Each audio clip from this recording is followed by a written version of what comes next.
लहानपणी जेव्हा पाऊस यायचा, मी आणि कार्तिकी बाहेर भिजायला जायचो आणि मग मॉम खूप वैतागायची, कारण पावसात खेळल्यानंतर कार्तिकी आजारी पडायची. पुढचे 2 दिवस तरी स्कूल हॉलिडे घ्यायची. अविनाश हसत म्हणाला, अविनाश, तुम्ही लकी आहात. तुम्हाला तुमचं बालपण आठवतं, आई बाबा सगळे आठवत आहेत. मला तर कोणीच आठवत नाही. जुई डोळे पाणावले होते. अविनाशने लगेच तिचे खांदे पकडून तिला स्वतःकडे वळवलं. जान फॉर यू, आणि मी असताना तुला दुसरे कोणाचीच गरज नाही, अविनाश प्रेमाने म्हणाला. खरं आहे, तुम्ही असताना मला कोणाचीच गरज नाही. मला तर मरणसुद्धा तुमच्या कुशीत यावं असं वाटतं, जुई त्याचा हात पकडून म्हणाली. आणि तिचं वाक्य ऐकून त्याच्या कपाळावर आट्या जमा झाल्यावर, जान शट युअर माउथ, तो थोड्या रागात म्हणाला. ती हलकच हसली. अविनाश, जरी कधी मी जवळ नसले तर हा पाऊस नक्कीच तुम्हाला माझा स्पर्श, माझी आठवण देऊन जाईल, जुई हसत म्हणाली. तुझा स्पर्श, तुझी आठवण माझ्या शरीरातल्या प्रत्येक पेशीमध्ये आहे. सो या पावसाची गरज नाही पडणार. आणि तसंही तू कधीच माझ्यापासून दूर नाही जाणार. गेलीस तर मी तुझ्या मागे येईन आणि तुला माझ्याजवळ घेऊनच येईन, तो तिच्या डोळ्यात बघत जबरदस्त रागात म्हणाला. आणि तिच्या डोळ्यातला निखारा पाहून ती घाबरली. अविनाश मज्जा करत होते, नाही सोडून जाणार कुठे, जुई कसंबसं त्याचा हात हातात घेऊन म्हणाली. त्याने पुढे येऊन पटकन तिला घट्ट मिठीत घेतलं. आय लव्ह यू जान, अविनाशने डोळे मिटून तिच्या खांद्यावर डोकं ठेवत म्हणाला. यांना काय झाले, जुई थोडं चकित झाली. तिने पण त्याच्या पाठीवर हात ठेवून त्याला मिठी मारली. अविनाश, फ्रेश व्हा, आपण झोपूया, जुई त्याला बाजूला सारत बोलली. जान, I have arranged something special for you are going to Switzerland in next week, Avinash म्हणाला. आणि जुई थोडं चकित झाली. स्वित्झर्लंड, तिने पुन्हा एकदा ते नाव उच्चारलं. येस, तोपर्यंत तुझी आंटी पण बऱ्यापैकी रिकवर होते, आपल्याला पण टाईम स्पेंड करता येईल, अविनाश तिचा हात हातात घेत म्हणाला. त्याच्यामुळे ती गालात हसली, पण त्यात तिची आठवण येते चेहरा नॉर्मल गेला. तुझ्या आंटी, जुईने भुवया वर करून विचारलं. ते तिला आवडलं नाही. अविनाशने काहीच उत्तर दिलं नाही. अविनाश, ती आपली मॉम आहे, आपली मॉम, जुई त्याचा हात दाबत म्हणाली. लेट्स गो, तो म्हणाला आणि पुढे जाऊ लागला. तोच तिने पुढे होऊन मागूनच त्याला मिठी मारली. थँक्स अँड सॉरी, तिच्या पाठीवर डोकं टेकवत म्हणाली. You are not welcome my dear wife, तो तिचा हात पकडत म्हणाला. का, तिने तसं त्याच्या पाठीवर डोकं ठेवून विचारलं. तिचा तो सॉफ्ट स्पर्श त्याला तेच करत होता न कळत लपून ठेवलेला भावना वर काढत होता. त्याने हात बाजूला करून तिला समोर ओढून घेतलं. Mom please hold mom, Avinash गेटवरून पळत पळत बंगल्याच्या दिशेने येत होता, कारण समोर दुसऱ्या मजल्यावर कल्याणी कीर्तीला घेऊन बाल्कनीत उभी होती. कीर्ती बाल्कनीच्या समोरच्या रेलिंगवर बसली होती आणि कल्याणी तिचं लक्षच नव्हतं. ती समोर शून्यात बघत होती. अविनाश जीवाच्या आकांताने पळत पळत येत होता. पळता पळता आणि पाठीवरची स्कूल बॅग काढून टाकून दिली. त्याचं लक्ष कीर्तीवरच होतं आणि कीर्ती फक्त 1.5 वर्षाचं बाळ हळूहळू खाली वाकत होतं. मॉम होल्ड, अविनाश बेंबीच्या देठापासून ओरडला आणि भरभर पायऱ्या चढत वरती गेला. रूमचा दरवाजा उघडून तो वेगाने आतमध्ये गेला. आत्ता त्याला फक्त कल्याणी पाठमोरी दिसत होती. कीर्ती, अविनाश पळत बाल्कनीत आला. कीर्ती कुठेच नव्हती. मॉम, कीर्ती कुठे आहे, अविनाशने तिचा दंड जोरात हलवून विचारलं. कल्याणीने गोंधळून त्याच्याकडे पाहिलं. अविनाश आता घाबरला होता. त्याने कल्याणीला सोडलं आणि खाली पाहिलं. त्याच्या पायाखालची जमीनच निघून गेली, कारण खाली त्याची बहीण रक्ताच्या थारोळ्यात पडली होती. डोक्यातून रक्त निघून सगळीकडे पसरलं होतं. कीर्ती, तू, जोरात ओरडला. अगदी आसमंत त्याच्या आवाजाने दुमदुमून निघाला. अविनाश टचकन जागा झाला. त्याला वाटलं तो जोरात ओरडला, पण कदाचित घशातून आवाज बाहेर पडला नव्हता आणि हात कपाळावर नेला. घामने भिजला होता तो. त्याने पटकन टेबलवरचा टिश्यू बॉक्स घेतला आणि घाम पुसू लागला. थोडं नॉर्मल झाल्यावर त्यांनी शेजारी पाहिलं. जुई शांतपणे झोपली होती. त्याने खाली वाकून तिच्या डोक्यावर ओठ ठेवले आणि बेडवरून खाली उतरला. आता त्याला झोप लागणे शक्य नव्हतं. तो रूममधून बाहेर आला आणि त्याचं लक्ष समोरच्या रूमकडे गेलं. पावलं आपोआप त्या दिशेने पडू लागली. त्यानंतर दरवाजा हलकाच उघडला आणि आतमध्ये पाहिलं. पिवळसर प्रकाशात कल्याणी बेडवर झोपलेली दिसत होती. का, मग का माझ्या बहिणीला सोडून दिलं, अविनाशचे डोळे पाणावले. तो तिथून जाणार तोच त्याने पुन्हा एकदा कल्याणीकडे पाहिलं. तिने दोन्ही हात अगदी प्लास्टर केलेला हातसुद्धा छातीजवळ घेतला होता. अविनाशला ते थोडं विचित्र वाटलं. तो जवळ गेला आणि कल्याणीकडे एक नजर टाकली. चेहरा खूप सुजल्यासारखा वाटत होता आणि त्याच वेळी त्याची नजर तिच्या हातावर गेली. काहीतरी प्रेम सारखं होतं हातात आणि हळूच तिच्या हातातून ते काढून घेतलं आणि मग पलटी करून पाहिलं. तिचे डोळे पाण्याने जास्तच डबडबले, कारण तो कार्तिकीचा फोटो होता. अगदी लहान असतानाचा. त्याने तो फोटो टेबलवर ठेवला आणि डोळ्यातले अश्रू पुसले. कदाचित कल्याणीला कार्तिकीबद्दल कळलं असावं, कारण तिचा सुजलेला चेहरा आणि डोळ्याखाली असलेले काळे वर्तुळे त्याला खूप काही सांगून गेली. तो पुढे झाला आणि त्याने ब्लँकेट तिच्यावर टाकून तिच्या कपाळावर हात फिरवला, अगदी तसाच जसं की तो लहान असताना फिरवायचे. त्याचं मन भरून आलं. आज तब्बल 15 वर्षांनी तो तिच्या आईला माया करत होता, पण अचानक त्याचा हात थांबला, कारण तिचं कपाळ त्याला गरम लागत होतं, म्हणजे त्यात तिला नक्कीच ताप आलेला. तो लगेच रूममधून बाहेर आला. आदित्यचा नंबर डायल केला. शेवटच्या रिंगला फोन उचलला गेला होता, पण तोपर्यंत अविनाशला मात्र राग आलेला. हॅलो अविनाश, आदित्य आळस देत म्हणाला. आदित्य कमसून. अविनाश पटकन थोडं वैतागून म्हणाला. ओ हो, जुईने पुन्हा हात कापून घेतला का? आदित्यने काळजीने विचारलं. You stupid, shut up, my mom is not well. Avinash जास्तच वैतागून म्हणाला आणि पलीकडे काही सेकंद शांतता पसरली. मॉम सावत्र तुझी? आदित्यने विचारलं. रिअल मॉम, कमसून, अविनाश म्हणाला. Okay fine, I am coming, Aditya म्हणाला. काही वेळातच तो अविनाश समोर हजर होता. हे अविनाश, आंटी कधी आल्या? कुठे होते आत्तापर्यंत? तरी आदित्य चेक करत विचारत होता. आदित्य, डोंट कमी कन्व्हिन्स, अविनाश अस्वस्थपणे म्हणाला. ओके फाईन, मी इंजेक्शन देतो, उतरेल ताप.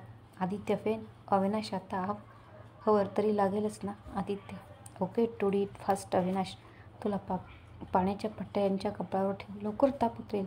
आदित्य थोडं मस्करी करत म्हणाला. पण ओके, अविनाश म्हणाला आणि त्याने त्याच्या खिशातून रुमाल काढला आणि लगेच टेबलवरचे जगमधून पाणी घेतलं. आदित्यने ते बघून थोडा शॉक झाला, कारण तो हे गंमत म्हणून बोलला होता, पण अविनाश तर सिरियस झालेला. अविनाश, तू पुढे काही बोलणार त्याच्या अगोदरच अविनाशने पाण्याची पट्टी कल्याणीच्या माथ्यावर ठेवली होती. आदित्य शांतपणे आदित्यकडे बघत होता. अविनाशने त्याच्याकडे पाहिलं. हाय, आर यू स्टेरिंग मी? मी लहान असताना ती अशीच करायची. शेवटचं वाक्य बोलताना अविनाशचा आवाज लहान झाला. आई ती आई असते शेवटी. कितीही दुरावली तरी नातीची ऊब कायम असते. अविनाश, डोंट वरी, त्या ठीक होतील.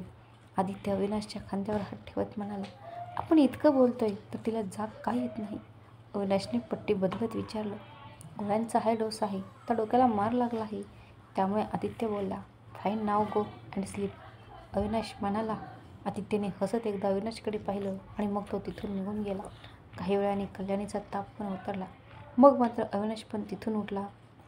त्याने त्याचा रुमाल घेतला आणि त्या रूमच्या बाहेर आला.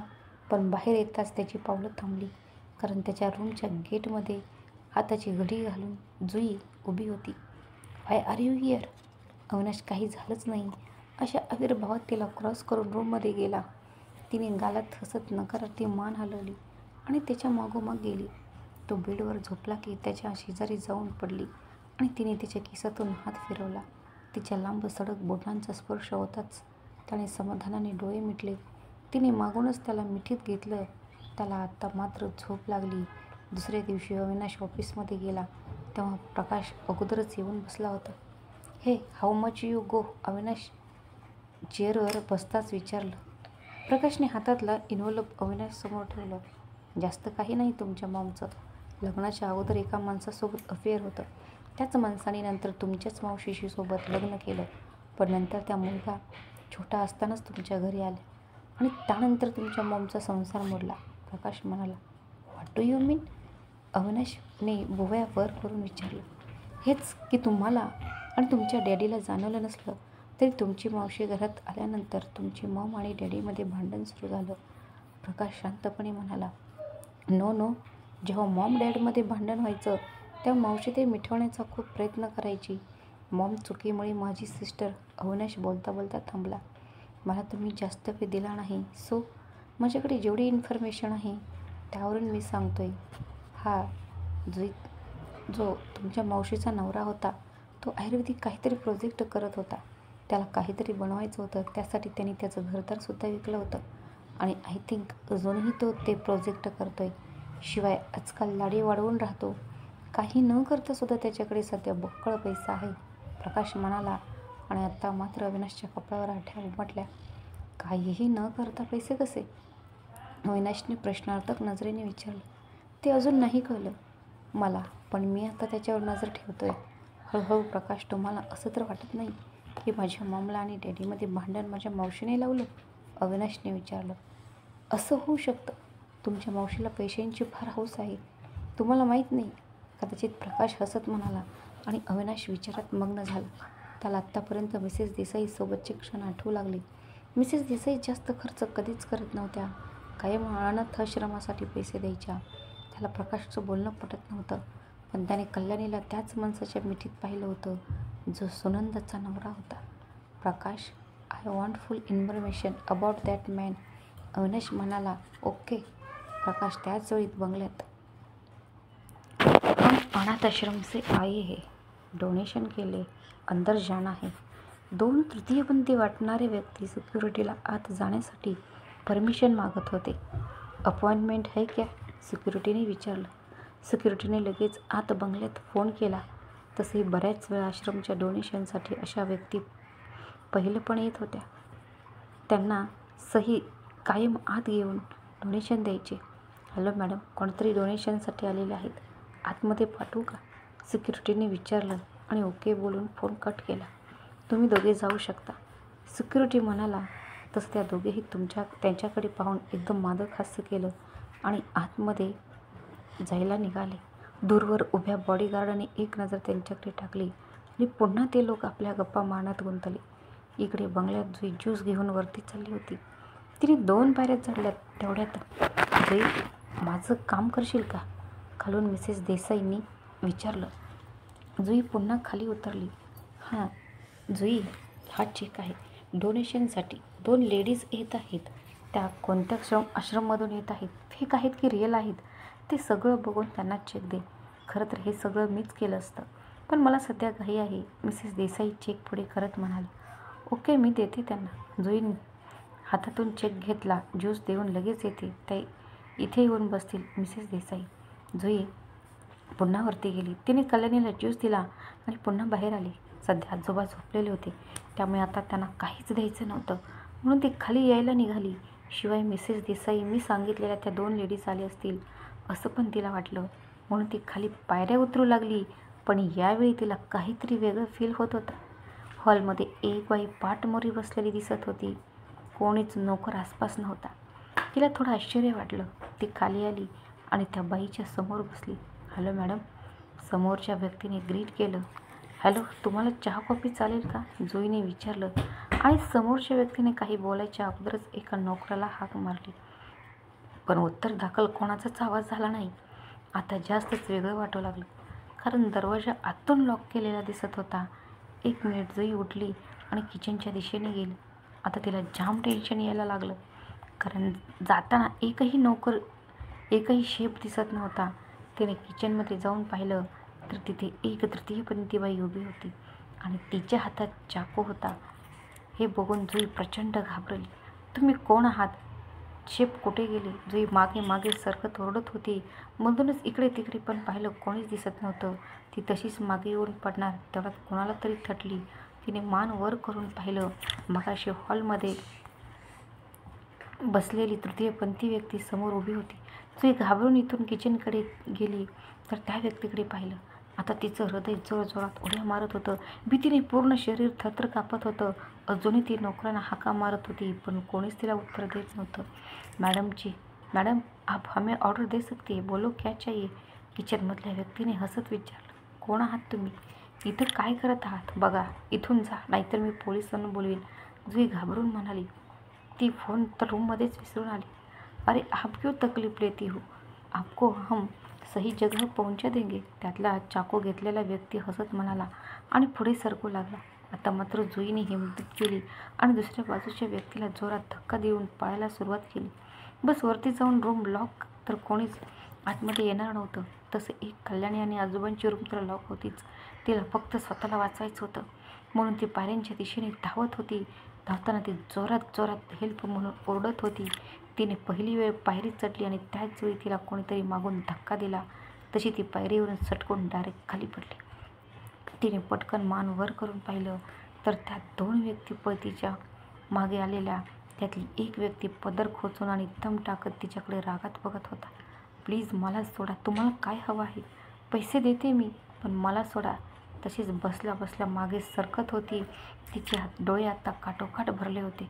पूर्ण शरीर घामाने भिजलं होतं. आत्ता काय रे श्याम्या, पोरगी लई झाक आहे. एकदम रपचिक. थोड्या वेळाने मारलं तर चालेल का?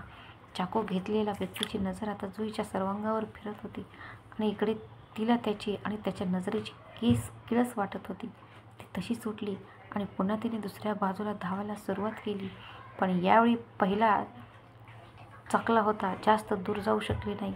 मागून तिच्या केसांना हिसका बसला. तसं तिच्या तोंडून एक किंकाळी बाहेर पडली.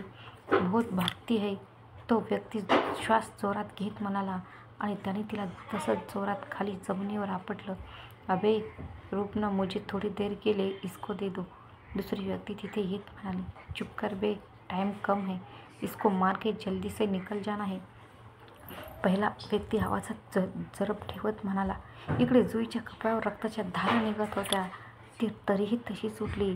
समोरचं घरचं लँडलाईन दिसत होता. तिने धडपडून उठून तो घेतला.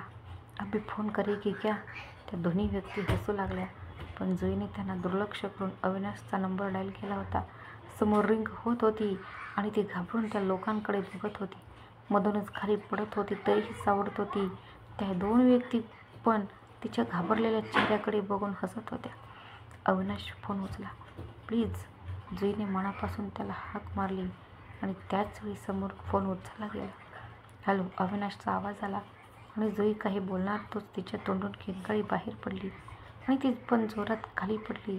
फोनसुद्धा तिच्या समोरच खाली पडला होता. तिने पटकन पुढे सरकवून त्या हाताने फोन येण्याचा प्रयत्न केला, पण तिच्या हातावर त्यातला एकाने जोरात पाय ठेवून हात चिरडला आणि ती बिंबीच्या देठापासून ओरडली. अबे साले, बोलने दे उसे. शायद अपने पति को फोन किया है. आखिरी बार आवाज तो सुन लेने दे. दुसरी व्यक्ती म्हणाली. तसं त्या माणसाने पाय बाजूला केला आणि तो दुःख राहत तसंच पुढे करून फोन हातात घेतला. पण हाताच्या थरथरमुळे तो पुन्हा खाली पडला. तिचे अश्रू थांबत नव्हते. त्यांनी फोन पुन्हा घेतला आणि कानाला लावला. समोरून अविनाशच्या काळजीचा आवाज येत होता. जान जान say something. What is happening जान. त्याचा आवाज ऐकून तिला हुंदका आला. अविनाश. तिने हाक मारली. जान आर यू ओके. तो भयंकर घाबरला होता. I love you. ती त्याला मध्येच तोडत म्हणाली आणि त्याचवेळी घरचे सगळे दरवाजे वाजू लागले. तसं त्या दोन्ही व्यक्ती थोड्या घाबरल्या. अबे एक जल्दी कर, अब काम खतम करके भाग जाते है. पहिला व्यक्ती काही करत म्हणाला आणि जुईकडे गेला. Avinash, mom take care of her. I am sorry. तिच्या तोंडातून पुन्हा एकदा किंकाळी बाहेर पडली आणि फोन बाजूला पडला. कारण त्या व्यक्तीने तिच्या केसांना पकडून तिला उचललं होतं. प्लीज. तिच्या केसावरचा हात त्याचा पकडून विनवणी करत गेली. पण दुसऱ्या क्षणी तिच्या पोटात काहीतरी धारदार वस्तू घुसली आणि तिच्या तोंडातून एकदा वेदनादायक किंकाळी बाहेर पडली. तिचे लाल भडक अश्रूंनी भरलेले डोळे मोठे झाले. त्या क्षणी ती धडकन जमिनीवर आपटली. तिची नजर समोर पडलेल्या फोनकडे गेली. कदाचित अजूनही फोन सुरू असेल, पण आता तिची सहनशक्ती नव्हती तिथपर्यंत जाण्याची. खूप काही बोलायचं होतं त्याच्याशी, पण वेळच नव्हता. ती तशीच रक्त आलेल्या डोळ्यांनी त्या फोनकडे बघत होती. तिला त्याच्यासोबत तिचे क्षण आठवत होते. कालच तो बोलला होता त्याला ऐकायचं होतं ते त्याच्यावर किती प्रेम करते. त्याला पण तिला सांगायचं होतं तो किती प्रेम करतो. त्याच्यावरचं त्याचं तिच्या आयुष्यातलं स्थान तिला सांगायचं होतं. पण कदाचित आता वेळ निघून गेली होती. तिची तर शेवटची इच्छा पण त्याच्या कुशीत मारायची होती, पण कदाचित ती अपूर्णच राहणार होती. अविनाश मीटिंगमध्ये बिझी होता, पण अचानक त्याला अस्वस्थ वाटू लागलं. त्याचा सिक्स सेन्स त्याला शांत बसू देत नव्हता. समोर मीटिंग सुरू होती. त्याच्या कंपनीचे मोठमोठे लोक समोर प्रेझेंटेशन देत होते, पण तो त्याला तरी दिसत होतं. त्याला पण कळत नव्हतं, पण तिला पाहण्याची जबरदस्त इच्छा होत होती आणि समोरच पाण्याचा ग्लास उचलला आणि खाली केला. तो पुन्हा मीटिंगमध्ये कॉन्सन्ट्रेट करू लागला. पण छे, आज त्याचं मन सैरभैर झालेलं. एक अनामिक भीती मनात दाटून आलेली. त्याने तसंच कोणाची पर्वा न करता स्वतःचा फोन उचलला आणि जुईचा नंबर डायल केला. तसं समोरून प्रेझेंटेशन करणारे थांबले आणि त्याच्या फोन बंद होण्याची वाट बघू लागले. पलीकडे रिंग होत होती, पण फोन रिसीव्ह होत नव्हता. तो स्वतःशीच बडबड करत होता, पण फोन रिसीव्ह नाही झाला आणि हताश होऊन फोन कट केला. कदाचित बिझी असेल तर स्वतःच्या मनाला समजावलं आणि फोन आकाशकडे दिला, कारण तो जवळ असेल तर सारखं सारखं लक्ष जाईल. आता त्यांनी समोरच्या माणसाला इशारा केला तसे तो माणूस पुन्हा प्रेझेंटेशन देऊ लागला. अविनाश पुन्हा एकदा प्रेझेंटेशनमध्ये लक्ष देण्याचा प्रयत्न करू लागला, पण यावेळी त्यामध्ये खूप जास्त थकथक करू लागलं आणि त्याला ते हाक मारत असल्याचा भास झाला. तर ताडकन उठला, कारण हात धोक्याचा इशारा होता. त्याने दरवाजामध्ये उभ्या असणाऱ्या आकाशकडे पाहिलं. तो त्याच्या हातातल्या अविनाशच्या फोनकडे बघत होता. कदाचित त्याचा फोन वाजत होता. अविनाश पटकन त्याच्याजवळ गेला आणि त्याने त्याच्या हातातून फोन हिसकावून घेतला. हॅलो, तो फोन उचलताच म्हणाला, पण उत्तर दाखल मात्र तिचा वेदनादायक आवाज कानावर पडला आणि तो घाबरला. जान, हॅलो जान, तो ओरडत होता, पण तिचा आवाज येत नव्हता. उलट कोणीतरी अनोळखी व्यक्तीचा आवाज घेत होता. ते काय बोलत आहे ते कळत नव्हतं. त्याने पटकन फोन हातात घेतला आणि तो फोन तसंच चालू ठेवून बॉडीगार्डना फोन लावला. हॅलो, बंगल्यात जावा पटकन, ती अडचणीत आहे, तो एवढंच बोलला आणि त्याचवेळी जुईचा आवाज ऐकू आला. जान, हाऊ आर यू, त्याने घाबरून विचारलं. त्याचा जीव घशात आलेला. तो बोलता बोलता बाहेरच्या दिशेने पळत होता. आता बाहेर पाऊस सुरू झाला होता. तो त्यातूनच धावत धावत गाडीजवळ आला आणि त्याचवेळी अविनाश, आय लव्ह यू, तिचा वेदनादायक आवाज कानावर पडला. त्याचे डोळे पाण्याने भरले. न कळत त्याच्या हात थरथर कापू लागले, कारण तिच्या आवाजात भयंकर वेदना होती. त्याने पटकन त्याच्या कारचा दरवाजा उघडला आणि आतमध्ये बसला. जान, don't worry, I am coming, तो गाडी ड्राईव्ह करत म्हणाला. त्याचवेळी त्याने पुढच्या ड्रॉवरमधून दुसरा फोन बाहेर काढला आणि त्यावर एक मेसेज टाईप केला. जान is danger, come with ambulance, Desai villa. तो मेसेज त्याने 2-3 नंबरवरती पाठवला. समोरून जुईचा वेदनादायक आवाज अजूनही येत होता. अविनाश, मॉम, टेक केअर, ती बडबड करत होती, पण त्याच्या गाडीने सध्या 200 स्पीड क्रॉस केलं होतं आणि जमिनीवर चालते की आकाशात उडते ते कळत नव्हतं. आणि त्याचवेळी पुन्हा एकदा तिची किंकाळी त्याला ऐकू आली. क्षणात त्याच्या गाडीवरचा तोल गेला आणि गाडी रस्त्यावरील कधी इकडे तिकडे पळू लागली. ती थेट बाजूच्या झाडाला जाऊन थडली. त्याने घाईत सीट बेल्ट घातला नव्हता, तरी स्वतःला खूप सारायचा प्रयत्न केला, पण तो पुढे ढकलला गेलाच. पण गाडी आधुनिक असल्यामुळे लगेच त्याच्या बाजूला फुगा तयार झाला आणि तो बाहेर पडण्यापासून वाचला. पण गाडीचा स्पीड हाय होता, त्यामुळे त्याला डोक्याला आणि हाताला थोडंफार लागलंच. कपाळावरून रक्त वाहू लागलं आणि हाताने ते कसं बसं पोचला आणि खाली पडलेला फोन उचलला. पण आता फोनमध्ये काहीच ऐकू येत नव्हतं. त्याने पुन्हा गाडी स्टार्ट करून घेतली. आता त्याने फोन फेकून दिला आणि गाडीचा स्पीड आणखी वाढवला. त्याला आता कसंही करून तिला पाहायचं होतं. त्याला त्याच्या वेदनेची काहीच पर्वा नव्हती. त्याला तर ती दिसत होती. बस ती ठीक असावी एवढीच प्रार्थना तो करत होता. पुढच्या 5 मिनिटात त्याची गाडी बंगल्यातून आतमध्ये जात होती. गाडी थांबण्याची सुद्धा त्यांनी वाट पाहिली नाही आणि तसाच गाडीतून उडी मारून तो बंगल्याच्या दरवाजाकडे पळाला. दरवाजा उघडाच दिसत होता. तो पळत पळत आतमध्ये गेला तर 2 बॉडीगार्ड पळत दुसऱ्या दिशेने जात होते. त्या दोघींच खाली बसून काहीतरी करत होते. जान, त्याने तिकडे बघत जोरात हाक मारली. तसं ते दोन्ही बॉडीगार्ड बाजूला झाले आणि आता त्याची पावले तिथेच थांबली, कारण समोर फरशीवर रक्त पडलेली त्याची जुई त्याला दिसत होती. क्षणभर तो सुन्न झाला आणि गुडघ्यावरतीच पडला. त्याचा मेंदू पूर्ण ब्लँक झाला होता. पूर्ण शरीर थरथर कापत होतं. पण दुसऱ्याच क्षणी कसल्याशी हिमतीने तुटला आणि पळत जाऊन त्याने तिला मिठीत घेतलं. उर्वरित भाग लवकरच. श्री स्वामी समर्थ.